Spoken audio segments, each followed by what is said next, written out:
হযরত মাওলানা সাইদুল ইসলাম সাহেব আসমান করবেন ঢাকা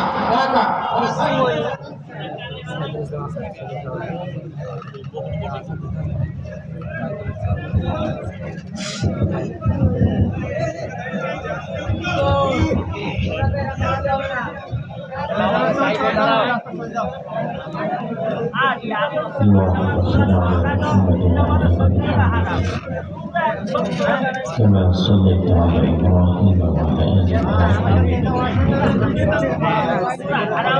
اللهم بارك على محمد وعلى آل محمد كما باركت على إبراهيم وعلى آل إبراهيم إنك حميد مجيد سبحان الله وبحمده سبحان الله العظيم السلام عليكم ورحمة الله وبركاته সম্মানিত হাজিরিন, আল্লাহর প্রিয় বান্দারা, আপনারা ভালো আছেন সবাই? আরো মহব্বতের সাথে ঈমানি আওয়াজ দিয়ে পড়ে আলহামদুলিল্লাহ। আল্লাহ তাআলার প্রিয় বান্দারা, কোরআন ও হাদিসের মজমা জান্নাতের বাগান। এটা কিসের বাগান? জান্নাতের বাগান। কোনো সন্দেহ আছে? কোনো সন্দেহ নেই। আল্লাহ রাসূলের হাদিস, মাজালিসুল ইলম রাওদাতুম মিন রিয়াদিল জান্নাহ। আল্লাহ রাসূল বলেন, দুনিয়ার জমিনে যেখানে কোরআনের আলোচনা হয় ওই জায়গাটা দুনিয়ার কোনো সাধারণ জায়গা থাকে না, আল্লাহ তাআলার জান্নাতের বাগানে টুকরায় পরিণত হয়ে যায়। আল্লাহর বান্দা কোরআনের মাজমায় বসছেন, এখন সরাসরি কোরআনুল কারীম থেকে তেলাওয়াত হবে। কালামুল্লাহ। কার কথা? যুবক, জীবনে তো কত গান শুনছো, ফাইটা যায়, ছিলা যায়, লয়া যায়, খায়া যায়, আছে না? কত গান শুনছো। আমি বলবো আজকে আসো কোরআনের মজমায়, কোরআনের তেলাওয়াত শোনো। কোরআনের সুর পৃথিবীর শ্রেষ্ঠ সুর। কোরআনের সুর শুনলে পাথরের মতো হৃদয়টা মনের মতো হয়ে যায়। আমি আল্লাহ তাআলার কালাম পড়বো, কোরআনুল কারীম পড়বো, আপনারা শুধু শুনবেন। আল্লাহ রাসূল বলেন, কোরআনুল কারীমের তেলাওয়াত শুনলে এক এক হরফে 10 নেকি।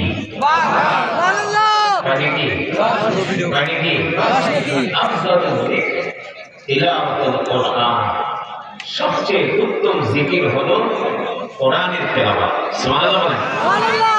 আল্লাহ তাআলা কোরআনুল হাকীমে বলছেন, ওয়াইদা কুরিআল কুরআনু ফাসতামিউ লাহু ওয়া আনসিতু লাআল্লাকুম তুরহামুন। নবী আপনি বলে দেন, যখন আমার বান্দাদের সামনে কোরআন পড়া হয়, যদি আমার বান্দারা চুপ করে কান লাগিয়ে কোরআন শোনে, আমি আল্লাহ আসমান থেকে আমার বান্দাদের উপরে রহমত নাযিল করি।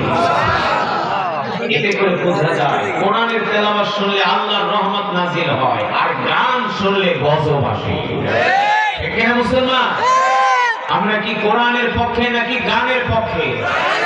আমরা কোরআনের পক্ষে না, শুধু আল্লাহর কোরআনের জন্য আমরা জীবন দিতে পারি, আমরা রক্ত দিতে পারি। ঠিক না মুসলমান? সেই কোরআনের তেলাওয়াত হবে, কোরআনের বয়ান হবে। যতক্ষণ বয়ান চলবে ততক্ষণ ময়দান কাঁপবে ইনশাআল্লাহ। কোরআনের তেলাওয়াতের আওয়াজে আল্লাহু আকবারের ধ্বনি হবে। নাস্তিক মুরতাদ বেঈমানরা যাতে বোঝে এদেশের মুসলমানের ঈমানের পাওয়ার আছে। ঠিক না যুবকেরা?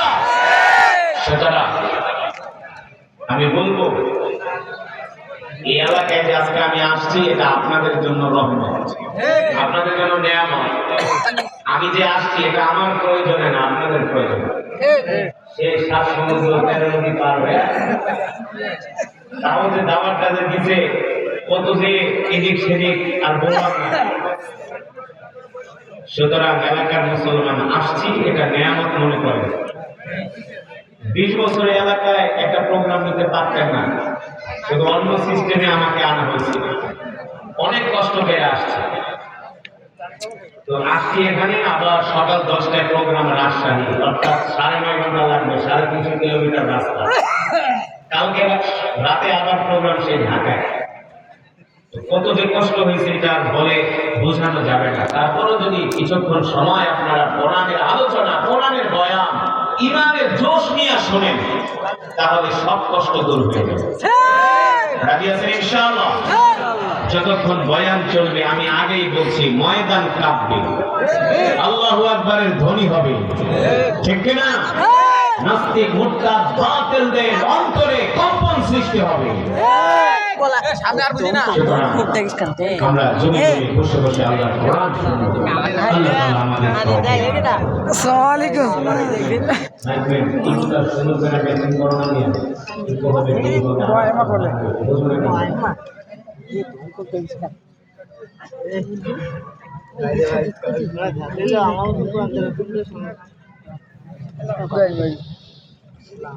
أعوذ بالله من الشيطان الرجيم.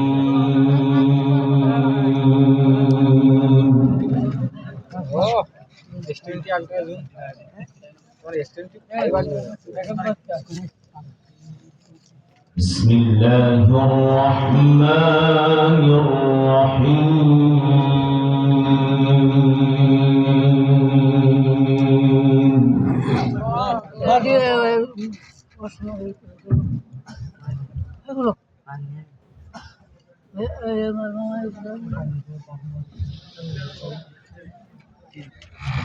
سنة من قد أرسلنا قبلك من رسلنا ولا تجد لسنتنا تحويلا.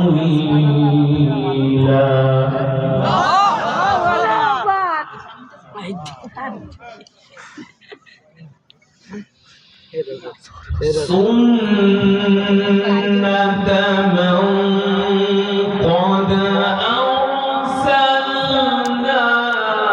قبلك من رسلنا ولا تجد لسنتنا تحويلا.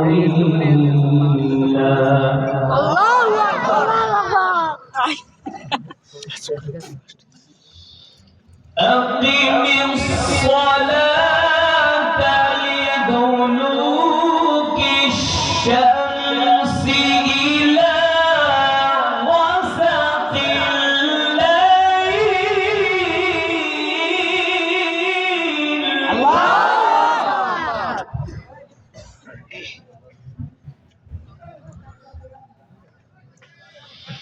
أقم الصلاة لدلوك الشمس إلى غسق الليل وقرآن الفجر.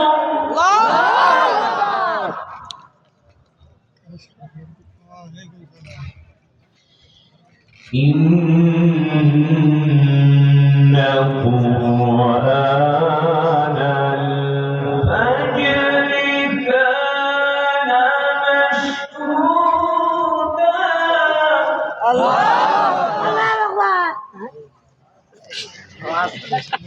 إن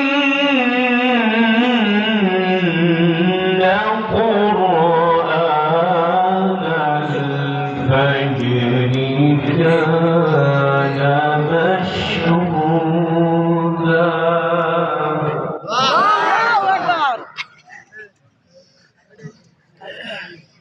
ومن الليل فتهجد به نافلة لك عسى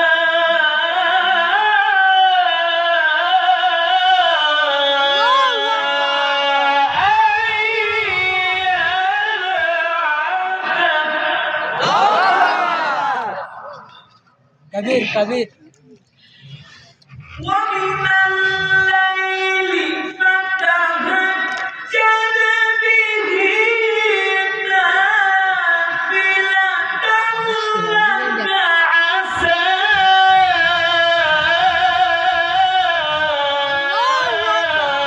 أن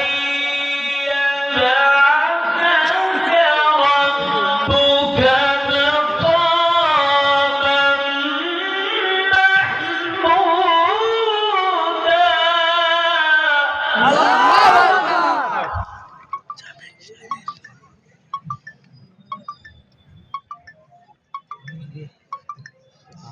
وقل رب أدخلني مدخل صدق وأخرجني مخرج صدق.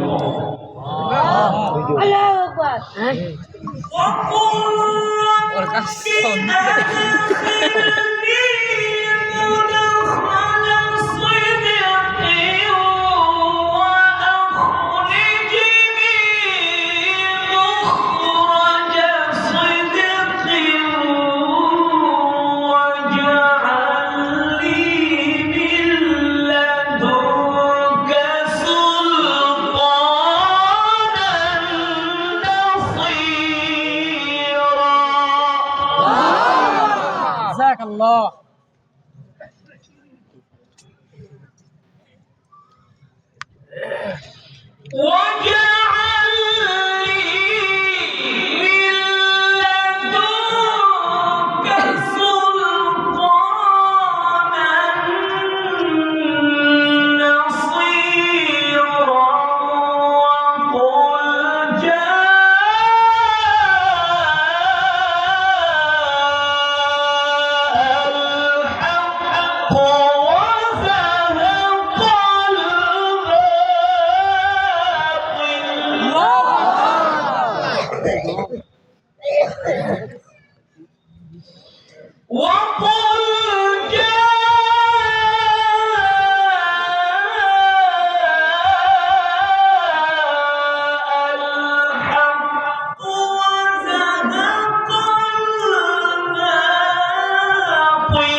Allah